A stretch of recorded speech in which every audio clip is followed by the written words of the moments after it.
বাড়ি ফেলা অনুভূতিটা অন্যরকম। যেমন আমরা যারা আসছি ক্যাম্পাস থেকে আজকে আমাদের হচ্ছে সারা রাত ঘুম হয় নাই।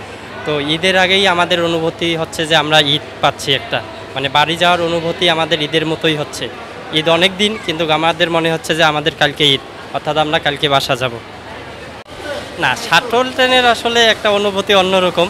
যেমন শাটল ট্রেনে আমরা শুধু শহরে যাওয়া আসা করি, আমাদের অনেক বন্ধুবান্ধব থাকে, অনেক ফ্রেন্ড সার্কেল থাকে।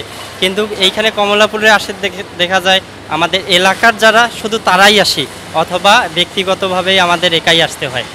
তো দুইটার অনুভূতি আসলে দুই রকম। অবশ্যই অনলাইনে কেটেছি আমরা। যেমন হয়েছে যে প্রথম 5 মিনিটে কাটতে পারি নাই, পরবর্তীতে কাটতে পেরেছি আমরা, কিন্তু টিকিট কাটতে পেরেছি।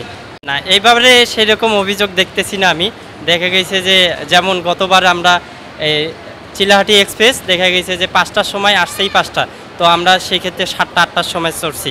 কিন্তু এইবার দেখা গেছে যে সময় মতো আসছে, আশা করতেছি যে আমরা সময় মতো বাড়িতে পৌঁছতে পারবো।